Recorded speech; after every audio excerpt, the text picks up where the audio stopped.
So we practically built these characters from the ground up, you know, so you could have characters to connect with and fall in love with and, you know, create these relationships from audience to screen. I think it depends on what you mean, because a big part of the support for us came from the old Power Ranger actors who got in touch with a lot of us and gave us their support in passing this legacy on. But I agree with RJ, what we did was deepen the characters further, the background of these characters that people love all around the world. And I hope it comes through. Did you talk with the old Power Rangers? Yeah, absolutely. Amy Jo Johnson, who is amazing, hasn't aged, by the way, at all. Yeah, so beautiful. She, you know, tweeted me when I got cast, and I think that's really lovely because, you know, the fans are so dedicated, and I think for them to really kind of encourage us and support us is really lovely and amazing. And they've just said to us, just have fun.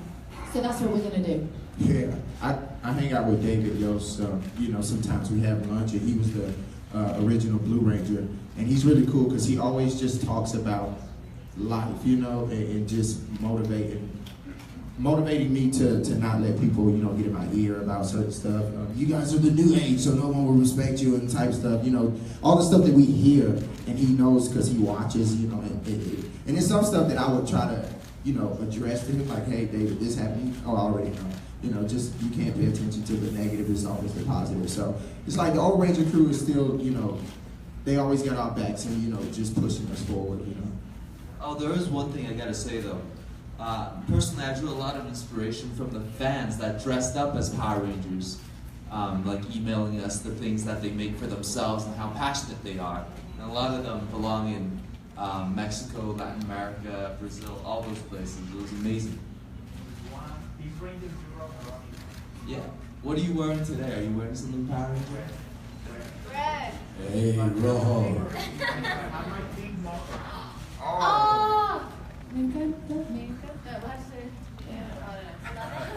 Yeah. Me encanta. Gracias. Siguiente, Alvarazo. Chicos, Bienvenidos. ¿Sí me escuchan? Sí. Mi pregunta es acerca de los trajes. ¿Qué tanto estuvieron ustedes en los trajes? Si se puede hacer artes marciales o pueden luchar fácil con los trajes. ¿Y hasta cuántas películas desean hacer ahora ustedes como los nuevos Power Rangers? ¿Cuánta información tienen? Other questions there. Many questions. Pues, primeramente sí, entrenamos muchísimo y no era fácil, era muy difícil. Empezamos how long was it? 2 months? 2 months before filming, yo y RJ entrenamos en Los Ángeles. Ludi was in China, Naomi was in the UK, you were in Australia. Yeah, it was crazy. Y cuando llegamos a donde estamos grabando la película, entrenamos todos juntos. Y en ese momento era cuando, okay, now it's really happening. The dream's coming true. It's crazy. And then the suits. I mean, guys, The suits were really, really cool, but really, really tight.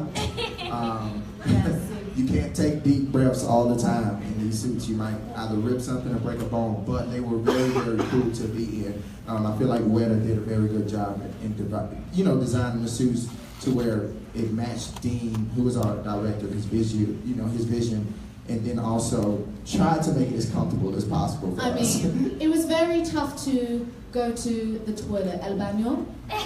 Para las mujeres era muy difícil. Yeah, very hard, very hard. No, Especially for... I didn't have a For problem. the girls. Yeah, mujeres? Yeah. Mujeres, sí. It was, yeah, not good, not good.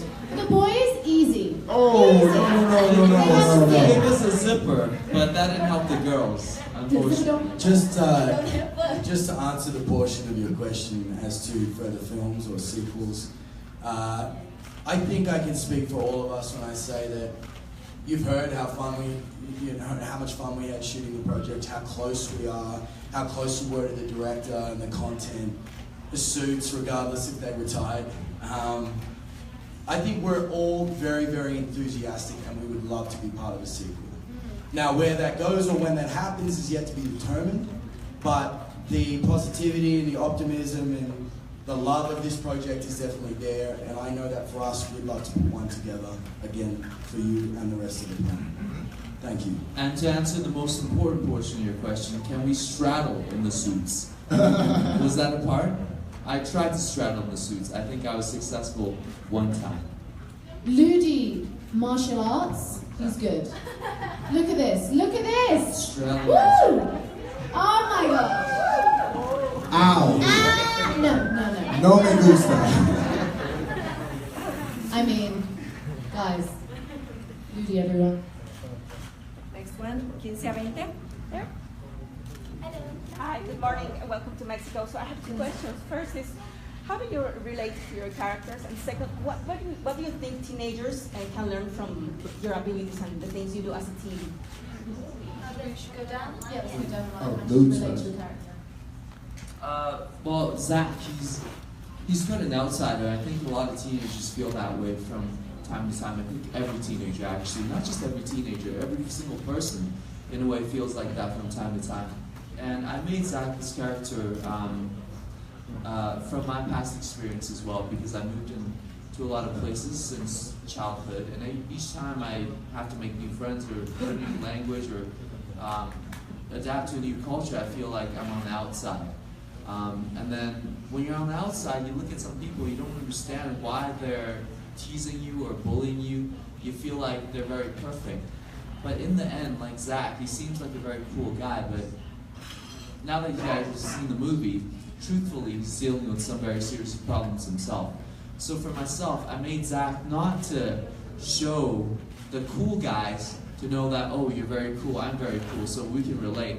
I wanted Zach to be a certain way because I wanted to relate to the little kids that are being bullied, to show them that although this guy who seems very, very cool on the outside, who likes a lot of stimulating things, who likes fun, who is afraid of nothing, but in the end, he's seriously afraid and insecure of something. So nobody's perfect. Just be yourself, and once you can confront that, you can truly feel good and make some new friends. I think for me, the theme of, doing something that you regret, we've all been there.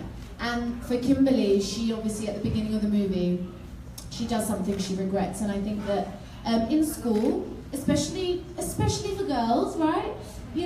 Girls can be mean to girls, and or I'm sure we've all had something mean said about us. And I think that that's really important to talk about. And I guess social media and cyberbullying and all of these things that are going on in 2017 for kids nowadays. And I think that it's about how Kimberly learns from her mistake and how she kind of goes from there. And I think that's kind of what it teaches. And it also teaches, I think, young kids as well and girls in school that, that girl that's being mean to you, they're probably insecure themselves. And I think hopefully it will just show that, that's not who Kimberly is. She is not a mean person. She's just as insecure as the next person. And I think that hopefully, girls will learn that supporting each other is way better than tearing each other down. So, yeah. Yeah, I mean, for all of us, that's such a great question, because in this film, we're all so imperfect, but I think that's a reflection of real life, and that's what makes the film true and organic in a sense about the coming of age process, I guess. Jason is fundamentally flawed, and he doesn't know what he wants to do with his life. He doesn't know where he's going. And I remember being that age, being, sort of 17, and I didn't know what I was doing. I was just trying to get through high school. I had dreams and aspirations, and he struggles with the relationship with his father, which I think is tough. A lot of people struggle with the relationships with their parents, so that's also.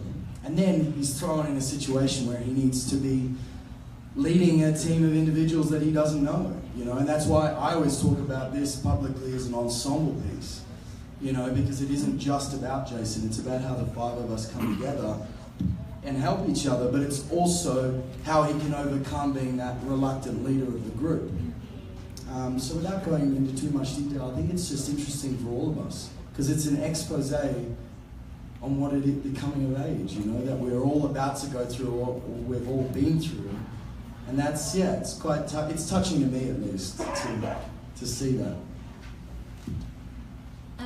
For Trini, I think something really interesting about her is when you first meet her, you kind of feel like she hates everybody and she wants nothing to do with anyone. And I guess you can say, yeah, prefiero estar sola. Pero es que ella todavía está descubriendo cosas de ella misma y conociendo a ella misma. And when you don't know who you are, it's hard to connect with people, and it's hard to look at someone and be like, yeah, this is who I am. Wait, this isn't who I am. And so she kind of is in a constant struggle of finding who she is and her identity. And I feel like as far as feeling alone, that's something that I related to Trini on a lot of levels. Yo empecé en mi carrera a los 9 años y yo nunca he parado de trabajar. Y todos piensan, estás en un cuarto llena de tanta gente, ¿cómo es que puedes sentir sola?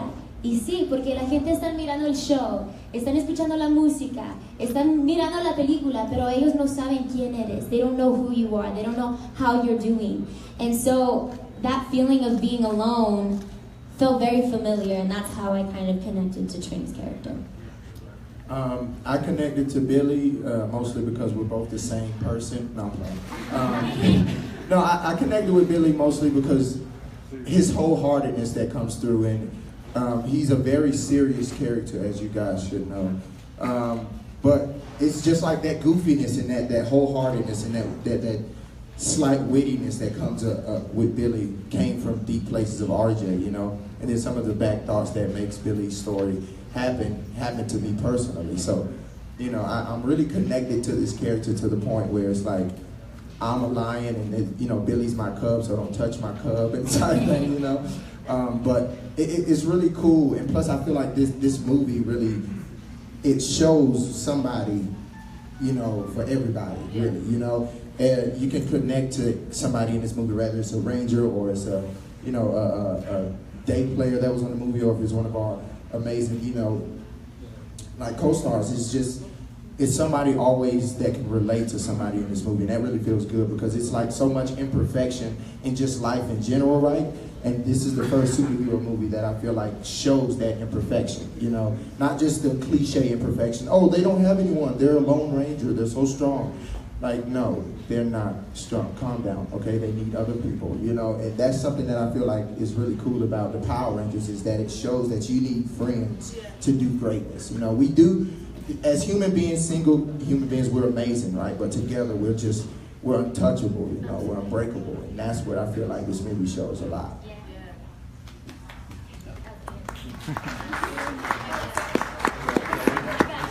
Gracias. Dos preguntas más, Cinemanet. Thank you. Hello guys, I just wanted to ask, why a PG-13 rated movie when the average moviegoer is going to think about Power Rangers as a family-oriented movie? Could you please repeat the question, man? Why is it a PG-13 movie and it being a family movie? Exactly, yeah. And not kind of just general? I mean, to answer the question, I think our generation is very smart, and I think kids are very educated on what's going on and just very aware, more so than then. O sea, yo también tengo una familia muy grande y yo creo que yo puedo llevar a mis primos chiquititos, a mis hermanos, a mis papás, hasta a mis abuelitos. Yo creo que sí es una película para todos, aunque dice PG-13. PG-13, I think, it's just a rating just because we have to put ratings, but I do think it's an everyone movie. Well, can I actually add something? Because I think I'm really happy that it's PG-13, because that means your parent has to take you to go see the movie. They have to be there, because I met a grandma in an interview, and her kids grew up on the Power Rangers. They're like in their 30s, right? So her kids love the Power Rangers. They love that the movie's coming back. And then now that all of the Power Rangers, like 831 episodes, is on TV through the TV series, her grandkids have fallen in love with the Power Rangers, seeing it on, you know, Netflix or whatever TV channel it is. So she bought all the DVDs to her house so she can get the grandkids to come over and play. It's not like candy anymore, right? It's something that's better for you, just sitting there and watching the Power Rangers, watching superheroes fight evil together. So with a rating like that, I can see like the grandmother bringing the parent and then the kids, like 3 generations of fans going to see the Power Rangers, and I can't imagine anything that's better than that. I would just answer from like an actor's standpoint that's old. I'm really old, y'all. Y'all might not think so, but I'm old. But I think it's just one of those things where it could be a G-rated movie, right? It has the content to be a G-rated movie. But usually when adults and us, like grown people, we see G-rated, we're not gonna go see it because we're like, oh, that's for kids, you know. So I think it was a smart like move on you know the head honcho's parts to make it a PG-13 movie, because then it's like, all right, it has the possibility to be for me and also for my kids. But there are some very serious issues in the movie, but I think no matter what age you are, you're going to take away something. It depends on how much you take away. Everybody's different. Gracias. Última pregunta, Ventaneando.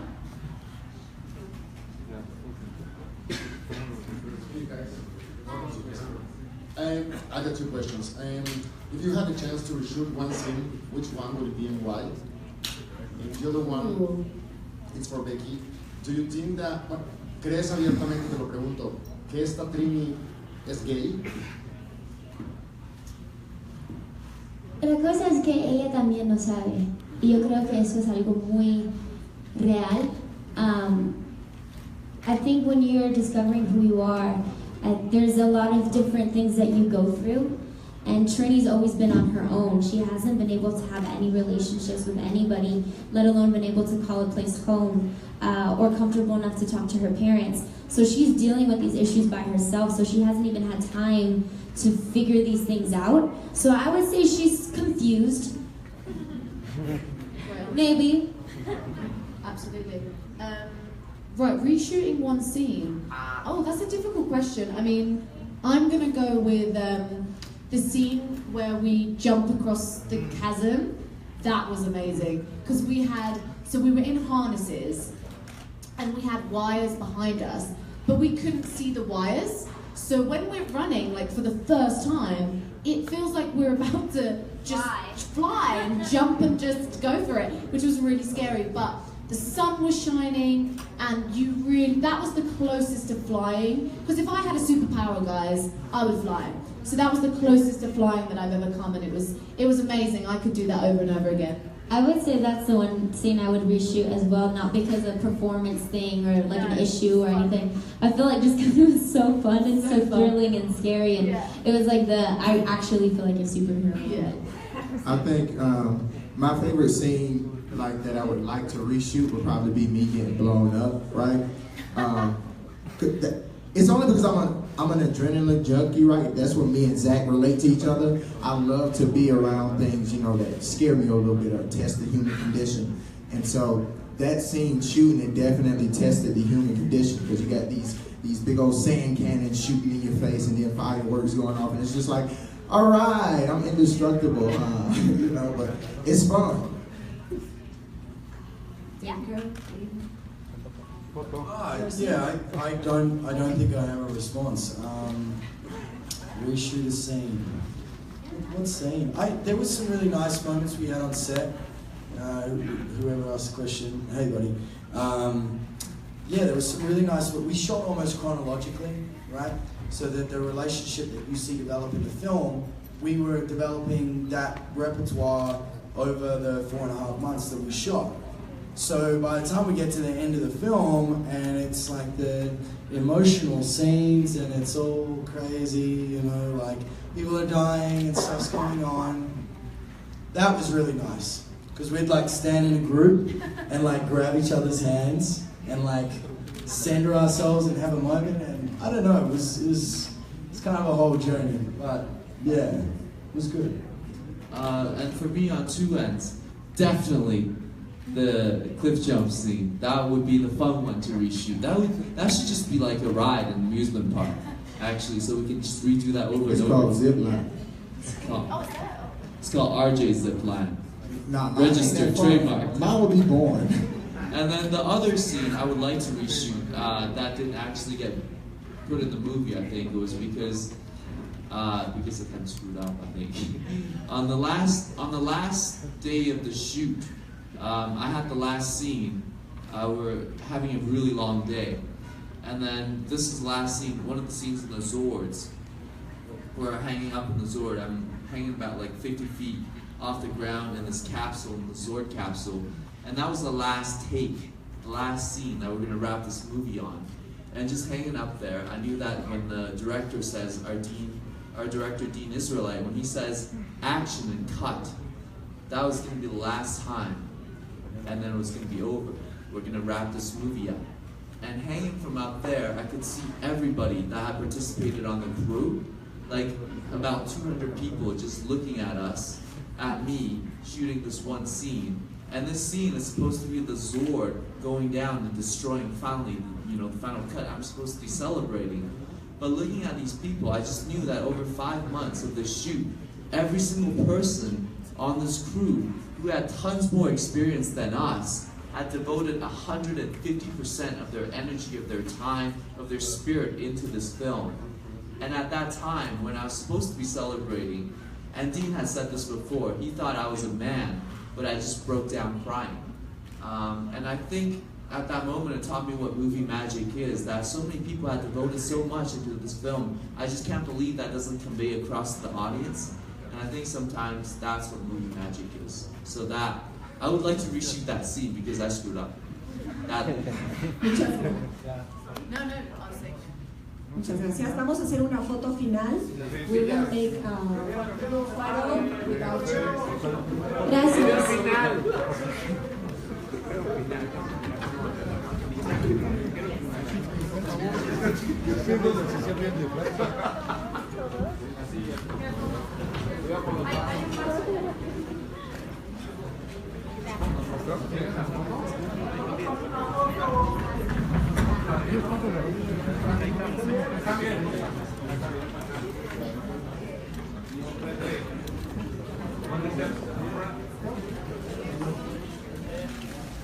Over your left, please.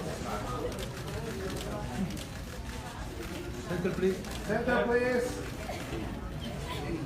Center. Center. Center, guys, please. Center. Center, please. Center, please. Center.